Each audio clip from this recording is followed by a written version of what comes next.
se unieron y hicieron la Constitución. Alberdi toma de eso y es notable, vayan a cuál era la fórmula de juramento del presidente de la Nación en el proyecto de Alberdi. Lo tendría que haber puesto. Él decía, juráis por Dios, la paz, santo evangelio, la fórmula que conocía. Y asegurar la justicia y la libertad de mercado. O sea, el presidente tenía que jurar por eso, que aseguraba eso. ¿Por qué? Porque eran los dictados para que... Porque, ¿cuál era la idea de la Constitución? Y ahora vuelvo, ¿qué es la Constitución? La Constitución tiene dos partes. Declaración, los grandes principios. La nación argentina adopta la forma de gobierno, por ejemplo. Sí. Perdón, que levante la mano, pero estudia abogacía y le puedo aportar cuál es la idea de la Constitución. Sí. La idea de la Constitución es aclarar las normas del gobierno entre los poderes, con la división de poderes, los reglamentos de cada poder y los derechos y garantías para la sociedad de forma federal para todo el país. Muy bien, pero acá estamos hablando de cómo es la Constitución. Y si ustedes toman la Constitución, ven que tienen dos partes la Constitución. La primera parte, ¿qué hablan? Hablan de la persona. Porque ¿cuál era la ideología en el fondo de esos hombres? Basta de monarcas absolutos, que dependen, que casi manejan nuestras vidas. Primero están los derechos y las garantías de las personas. Y después vienen las autoridades de la nación, o sea, el poder, lo que él dice, lo de los poderes. Primero están los derechos y las garantías de las personas. Después está el poder, la autoridad. Por eso se estructura en dos partes la Constitución. Es una Constitución de este signo liberal. Liberal significaba libertad, fundamentalmente. Porque ¿cuál era la idea? La idea originaria era, señores, demos que el Estado se haga cargo de la salud, que se haga cargo de la educación y se haga cargo de la seguridad.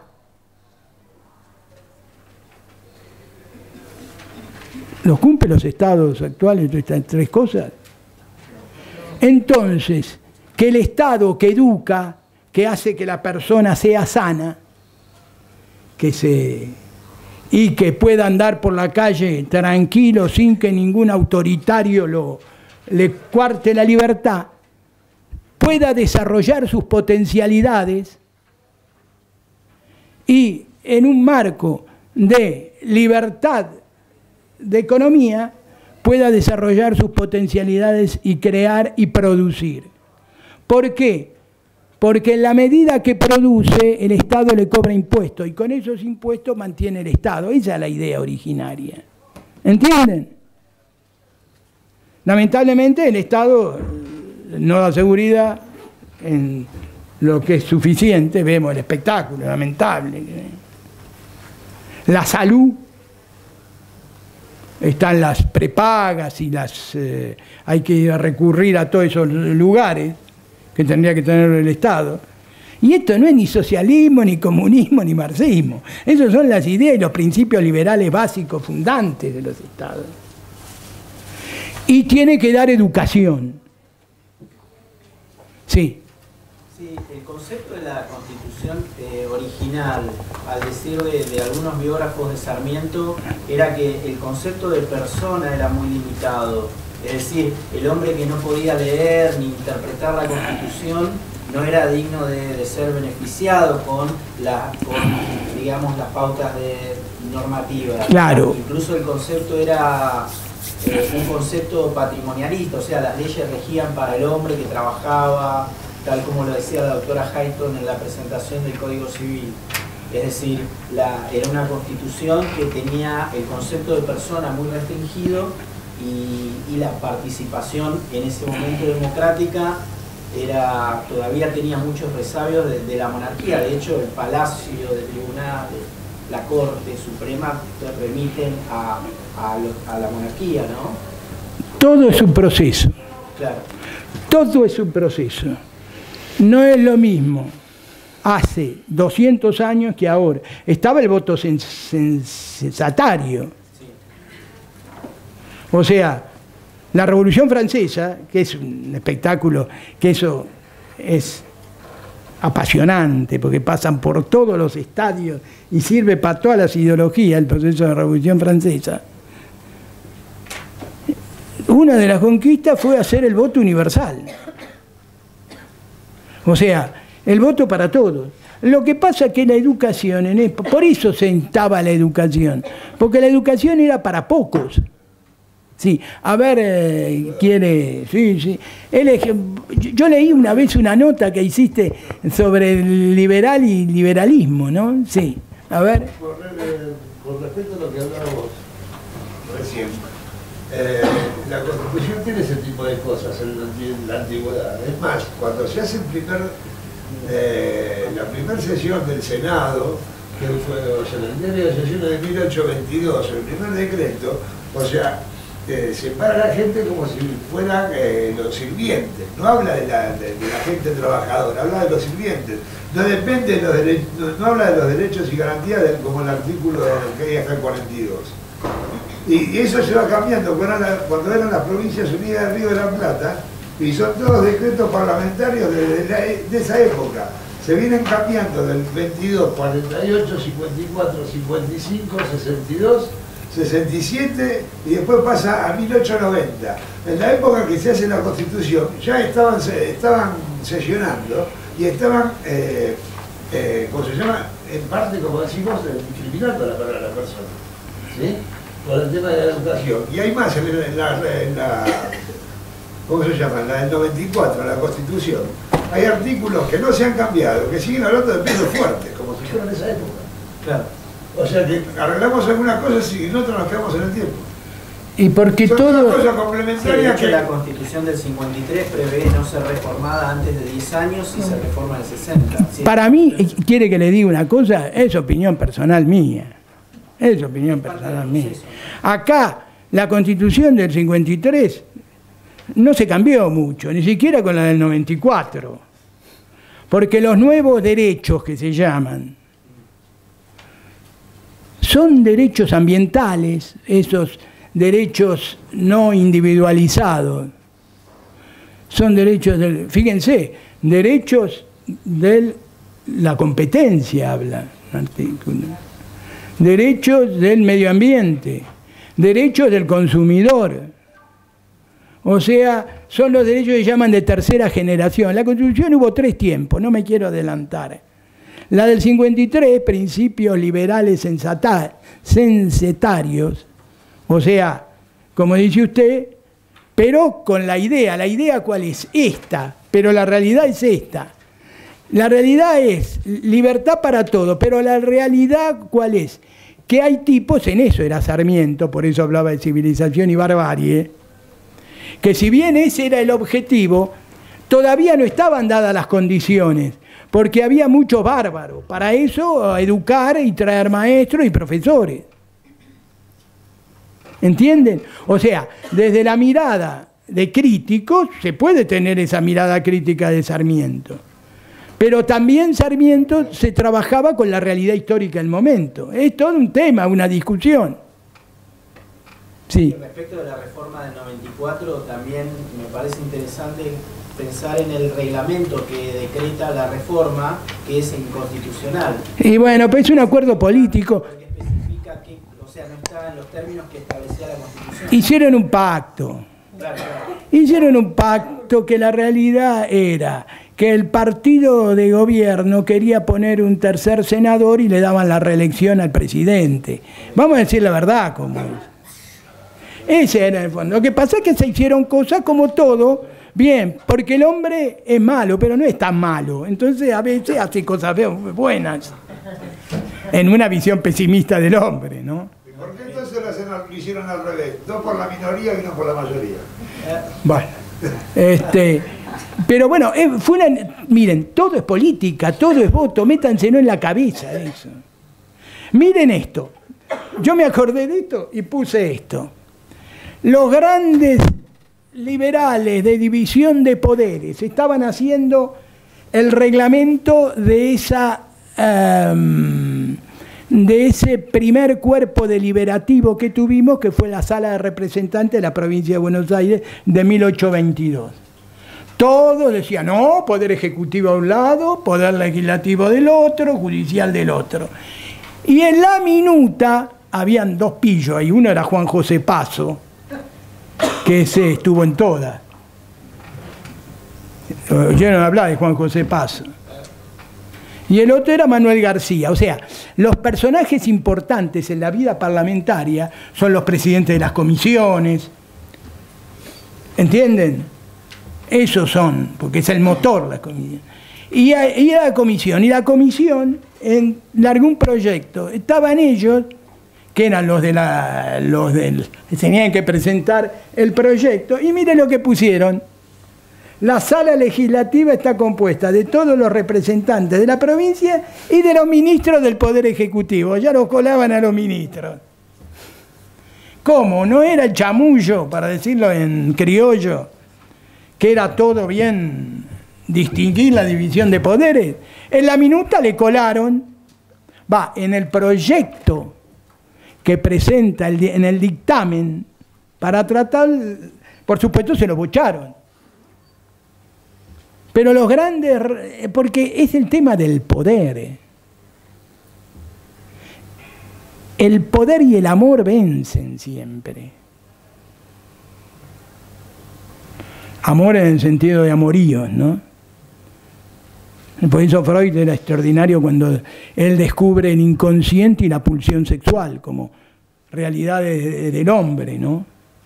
No solo es la razón, sino está el inconsciente. Lo que no es racional, que hace al comportamiento del hombre. Por eso siempre hay que portarse bien, porque tarde o temprano, si nos portamos mal, el inconsciente va a salir y vamos a hacer alguna macana. Por eso hay que tratar de portarse bien siempre. Porque por algún lado la pagamos.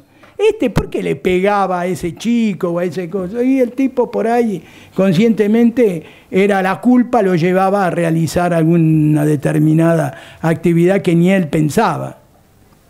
Mirá la barbaridad que hizo. Pero bueno, no me quiero meter en esto, pues ya vamos. Pero todo hacia todo. Fíjense, acá lo ven con la minuta de la Sala de Representantes. ¿Era mucho división de poderes esto? Que los ministros sean miembros de la Sala de Representantes de lo que sería el Poder Legislativo. Por eso lo puse bien grande eso.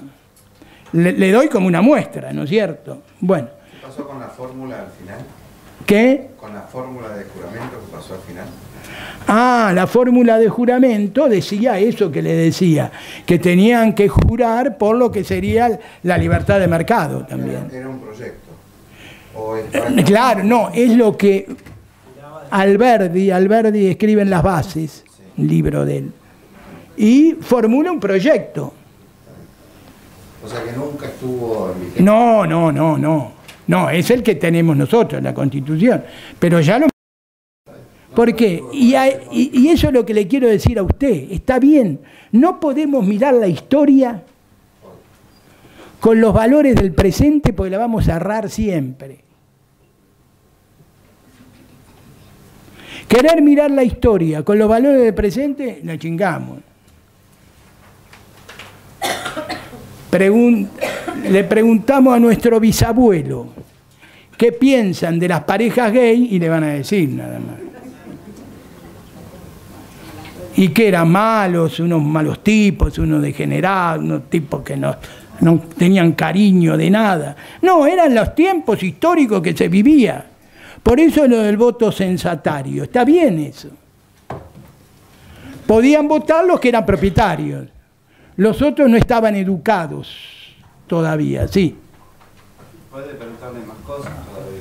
A mí preguntame todo lo que quiera. Preguntarles a nuestros abuelos, si quiere, con respecto al tema de las personas con discapacidad, si opinan que está bien que vivan en libertad, que se eduquen, que tengan autonomía, o si los mandan al psiquiátrico a vivir. Sí, se lo llamaba lo demorado. Miren, yo me saco estos dos audífonos que tengo acá y ya fui. Hace 50 años ya era. Nosotros teníamos una tía, me acuerdo, una tía mía que era media sorda. Pobre, no estaban todas estas cosas. Hoy por eso estoy viviendo acá, leando y dando clases. Pobre, nosotros antes se comían, ¿se acuerdan? Primero comían los chicos, después comían los... yo bueno, tenía 4 o 5 años, donde no había televisión casi. Fíjense cómo pasa el tiempo, ¿no es cierto? El avance tecnológico, cómo cambia todo. Bueno... lamentablemente sigue habiendo discriminación. ¿Qué? No, pero estamos avanzando mucho. Estamos avanzando mucho. Y eso es el proceso histórico normal. O sea, por más que la persona que esté discapacitada tenga avance, estudie o tenga su grado de invalidez, bueno, tenga cierto grado de invalidez, el mayor grado o el menor grado, se educa, se capacita, tiene la posibilidad de conseguir trabajo y sigue habiendo discriminación. Bueno, se irán mejorando los sistemas. Lo importante es la producción, alentar al ciudadano a generar emprendimientos, generar actividades que permitan desarrollar sus potencialidades para que el Estado le pueda cobrar impuestos, porque con eso puede asistir y ayudar a los demás. No que todos seamos empleados públicos. ¿Entienden lo que le digo? ¿Cómo se logra eso si no hay una educación? Pero desde ya la base es la educación. Por eso, uno de los principios era educación para todos. O sea, la idea fundamental del Estado, vuelvo a repetir, era educación, salud y seguridad.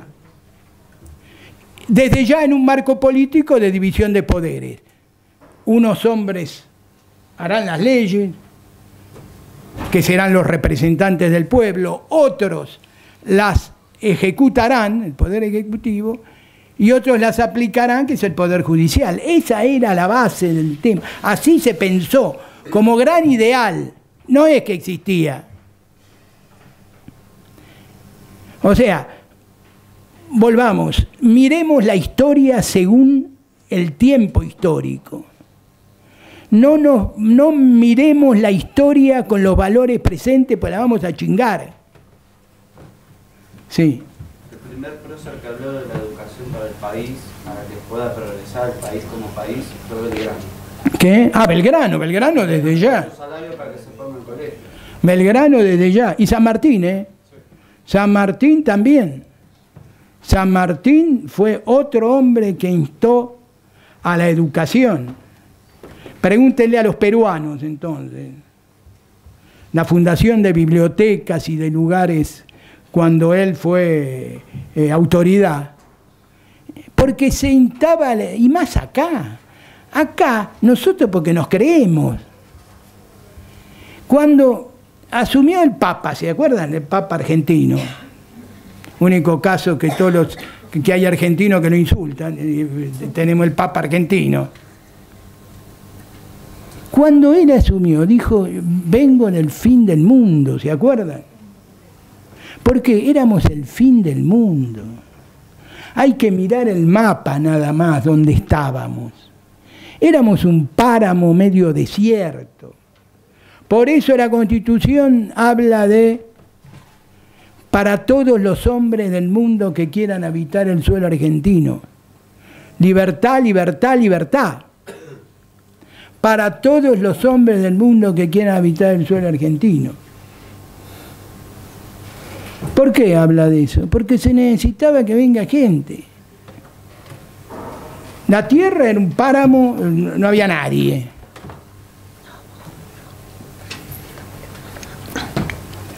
Así que esto es, quiero dejarles esto, por ahí me alargo, pero quiero que nos quede hoy el por qué, cómo es la Constitución. Ahí tiene un cuadro. ¿Por qué tiene dos partes? Según el momento histórico y según la realidad política institucional del momento, que no es lo mismo que lo que es hoy. Y el reglamento. Ya estamos en hora, ¿no? Ya me hacen cortar. No, a las 14 nos piden después el lugar porque quieren. Sí. Sí. Por eso me hacen así como en televisión, miren. Está bien, pero tienen que ocupar este lugar. Sí. Así que, bueno, nos quedamos entonces hoy con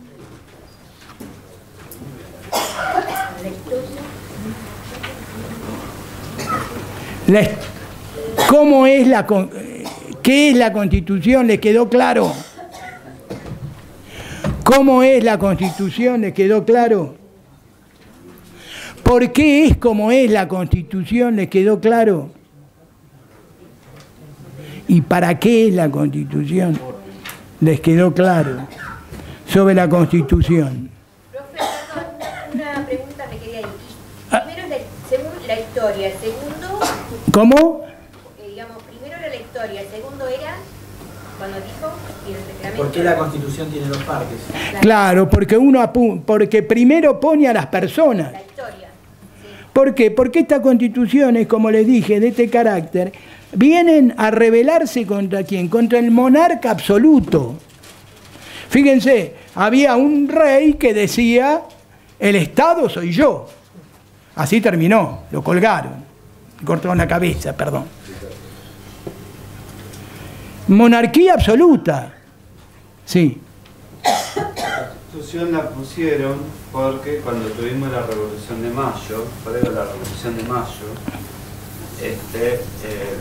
el rey que venía a gobernar en nombre del rey tenía un poder llamado título que decía que gobernaba en nombre del rey y que él era la figura máxima, juez y autoridad de gobierno, que imponía las reglas y decidía quién moría, quién era castigado, decidía todo, pero que le consultaban a aquellos que co-gobernaban con él, que eran los que estaban en aquella junta en aquel momento.